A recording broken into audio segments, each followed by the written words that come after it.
भारत वर्ष रे मु गोटे कथा कहबी ओडिशा राज्य रे जेते बेले मात्र 7टी एसएचजी तैयारी होइतला 2000 मसीहा रे सेते बेले मान्यवर जी थिले मुख्यमंत्री दलर सुप्रीम श्रीजुक्त नवीन पट्टनायक से गोटे कथा चिंता करथिले ये राज्य रे जदि महिला माने स्वावलंबीशाली हो पारिबे ताले निश्चित रूपे ये राज्य आगु आगु जीव एवं समस्त अर्थनैतिक अभिवृद्धि हम आज देखिए भारत वर्षर समस्त मुख्यमंत्री ओडिशार आमर जी थे नवीन बाबू को समस्त अनुकरण करुले ये व्यक्ति किभली भाव में ओडिशा कार्यक्रम महिला मानकर करुँच भाव में आज मु बड़ कथा कहबिनी जिते बेले 2000 मसीह नवीन बाबू ये राज्यर दायित्व नेले सेते बेले ओडिशा भारत वर्ष रे गरीबी रे 17तम स्थान रे थे। आज ओडिशा सारा भारत वर्ष रे आज 2 नंबर स्थान रे पहुंच जाइछन्ती। तेणु समस्त जानी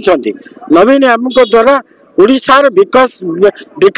किभली भाव में आज कोरापुट मालकानगिरी टू मयूरभंज टू आरंभ करी पुरी कटक जगतसिंहपुर बालेश्वर पर्यंत सबुठी जदि आमे देखिबा सबुर उन्नतिर कार्यक्रम होउछन्ती नवीन बाबू। तेणु समस्त जनसाधारण आज भी ओडिशा लोक कहउछन्ती जे नवीन बाबू ही आमर नेता। स्कूल रे छोट पिलाटा को जदि तांको जे जो चलित सरकार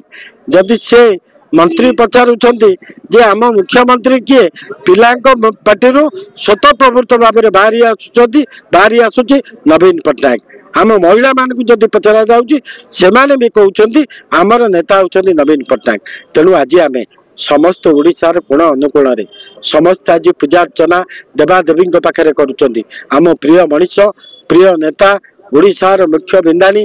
नवीन पट्टनायक पुणी थरे आरोग्य आम मान पाखक फेरी आसतु एवं से पुणी थरे ओडिशा माटीर सेवा करने प्रभु जगन्नाथ तांको सुजोग दियंतु। आमे मध्य आज साक्षी गोपाल रे प्रभु साक्षी गोपीनाथ माँ राधा रानी पाखे समस्त जनसाधारण एकाठी आम आज दीप प्रज्वलन कार्यक्रम आमर करूँ एवं समस्त से गोटे इच्छा आपण मैंने देखुवे माँ माँ आखिरे लुह समस्त आखिरे लुह आम प्रिय मनीष प्रिय नेता नवीन बाबू सुस्थ आम माटी की फेरी आसतु एवं ओडिशार जनसाधारण तांको अपेक्षा करिसेंती पुणी थरे नवीन बाबू आम माटीर सेवा करूँ।